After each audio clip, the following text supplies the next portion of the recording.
दोस्तों, बरसात के मौसम में किसी भी कंस्ट्रक्शन के काम को करना मुश्किल ही नहीं, नामुमकिन हो जाता है, क्योंकि पानी गिरने पर सीमेंट सूख नहीं पाते और सारे किए कराए पे पानी फिर जाता है। ऐसे में आप खुद ही अंदाजा लगा लीजिए, जहाँ एक तरफ बरसात के मौसम में घर बनाना मुश्किल है, तो फिर आखिर बहती नदियों और तेज लहरों के बीच इंजीनियर्स इतना बड़ा पुल कैसे खड़ा कर देते हैं। जी हाँ, पुल पर खड़े होकर यात्रा करना तो बहुत आनंद भरा होता है, लेकिन क्या कभी उसी पुल पर खड़े होकर आपने ये बात सोची है कि नदियों और समुद्रों के इतने गहरे पानी में आखिर ये कंस्ट्रक्शन का काम किस तरह से अंजाम दिया जाता है। दोस्तों, हमारे भारत में आपको कंस्ट्रक्शन के एक से बढ़कर एक नमूने देखने को मिल जाएंगे। और अगर पुल की बात की जाए तो भारत में नदियों और समुद्र में पुल बनने की संख्या दिन प्रतिदिन बढ़ती जा रही है, जो हमारे लिए काफी ज्यादा सुविधाजनक तो है ही, लेकिन आश्चर्य में डालने वाला भी है, क्योंकि इतनी मजबूती और बेहतरीन तरीके से बनकर तैयार होने वाले इन पुलों को बनाना कोई आम बात नहीं है। इसमें बहुत ही ज्यादा मेहनत लगती है, और खास करके तब जब इन पुलों को टिकाने के लिए पिलर्स को तैयार करना पड़ता है, क्योंकि पानी के अंदर पिलर्स को बनाकर खड़ा करना और फिर उसे सालों साल तक मजबूती देना, इस पूरे काम को अंजाम देने के लिए बहुत ही गजब की इंजीनियरिंग की जरूरत पड़ती है। अब खुद ही सोचिए, ऊंचे ऊंचे ये ब्रिज लाखों टन का भार अपने कंधों पर कैसे उठाते हैं। भारी भरकम गाड़ियों से लेकर लोगों की इकट्ठा होती भीड़, हर एक चीज का भार इन पुलों को सहना पड़ता है। ऐसे में सबसे बड़ा सवाल तो यही खड़ा होता है कि बहते पानी के अंदर इन पुलों को कैसे बनाकर तैयार किया जाता है। आपको बता दें कि पानी के ऊपर बनने वाले पुल कई तरह के होते हैं, जैसे कि beam bridge, suspension bridge, arch bridge और मूवेबल ब्रिज। और इन सभी को बनाने का तरीका अलग अलग होता है, क्योंकि इंजीनियरिंग डिजाइन के बेस पर ब्रिज को कई सारी कैटेगरी में बांटा जा सकता है। और जो ब्रिज का कंस्ट्रक्शन होता है उसे लोकेशन के हिसाब से तैयार किया जाता है, यानी कि एक ही तरह का ब्रिज हर लोकेशन पे बनना मुमकिन नहीं है, क्योंकि कई जगहों पर मजबूती देने के लिए कई सारे पिलर्स तैयार किए जाते हैं।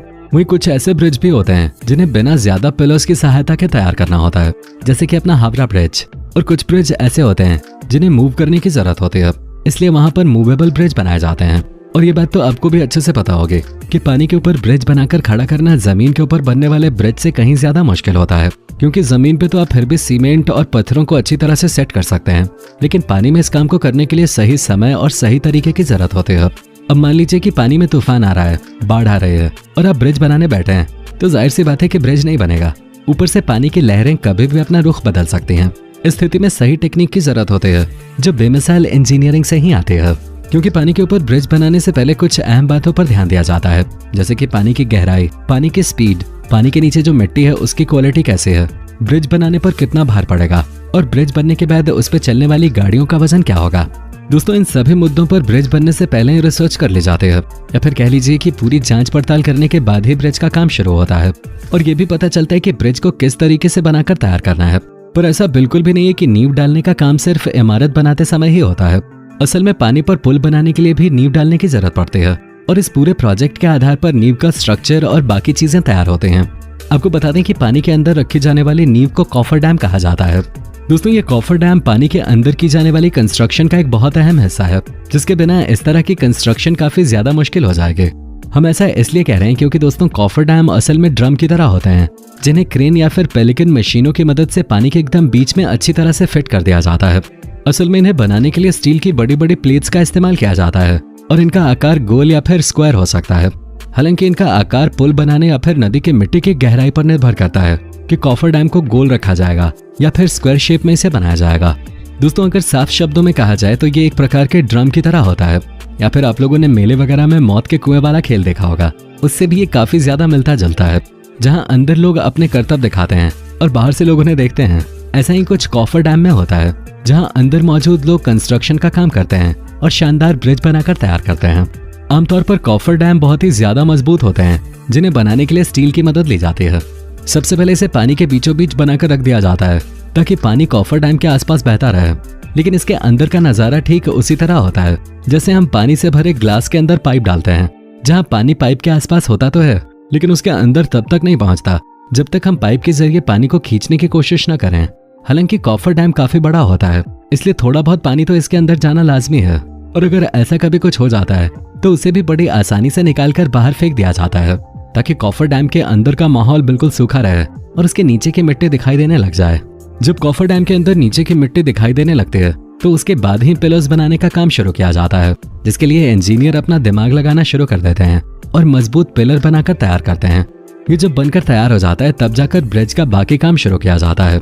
लेकिन दोस्तों, हर बार ये कॉफर डैम वाली तकनीक काम नहीं करते, क्योंकि जब पानी गहरा होता है तो कॉफर डैम पानी के अंदर डूब सकता है, इसलिए ऐसी स्थिति में गहरे पानी वाली जगह के ऊपर रिसर्च करके जमीन के नीचे कुछ पॉइंट्स तैयार किए जाते हैं जहाँ की मिट्टी अच्छी हो और कंस्ट्रक्शन करने लायक हो, और फिर वहाँ पर गड्ढे किए जाते हैं और उनमें ऊपर से नीचे तक कई सारे पाइप डाले जाते हैं ताकि उस एरिया के पानी को बाहर निकाला जा सके। और फिर इन पाइप्स के अंदर सीमेंट के मिक्सचर भरे जाते हैं और जरूरत के हिसाब से इसी तरह के कई सारे पाइप मिलाकर एक मजबूत और मोटा पिलर तैयार किया जाता है। दोस्तों, किसी ब्रिज को बनाने में सबसे अहम चीज उसके खंभों का निर्माण होता है, क्योंकि अगर खंभे ही सही से नहीं बने होंगे तो पुल को भला कैसे बनाया जा सकता है।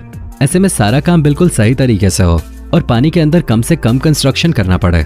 यही वजह है कि पुल को बनाने में जितनी भी चीजें इस्तेमाल होती हैं उनका कंस्ट्रक्शन साइड बाय साइड अलग से चलता रहता है, जहाँ पुल के ब्लॉक्स वगैरह पहले ही तैयार कर लिए जाते हैं ताकि उन्हें पानी के अंदर केवल फिट करने का काम बचे।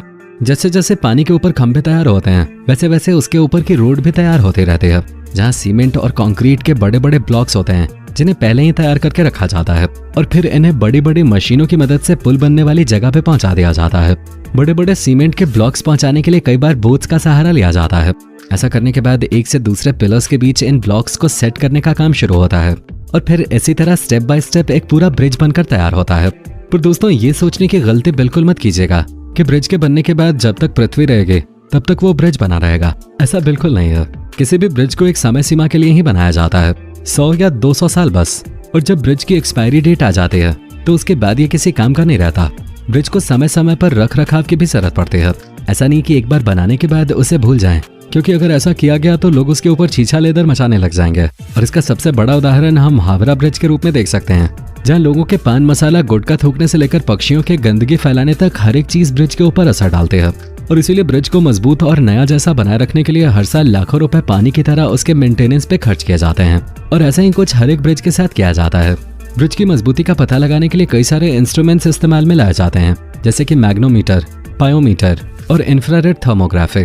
दोस्तों, इंफ्रारेड थर्मोग्राफी तो एक ऐसी शानदार डिवाइस है जिसकी मदद से कंक्रीट के बीच बने गड्ढों का भी आसानी से पता लगाया जा सकता है और समय समय पर ब्रिज पर बने खंभों की जांच आसानी से हो जाती है। और अगर कहीं कोई गड़बड़ी मिलती है तो उसे वक्त रहते दुरुस्त कर दिया जाता है ताकि आने वाले समय में किसी भी तरह की कोई परेशानी ना हो। और यही वजह है कि ब्रिज से जुड़ी बहुत कम ही दुर्घटनाएं देखने को मिलती हैं। तो दोस्तों, अब आपको समझ में आ गया होगा कि पानी के अंदर पुल बनाकर तैयार करना बिल्कुल भी आसान काम नहीं है। बाकी आपका इस वीडियो पे क्या कहना है कमेंट में फटाफट लिख भेजिए और इस तरह के वीडियोस लगातार देखते रहने के लिए चैनल को सब्सक्राइब करना बिल्कुल मत भूलिए।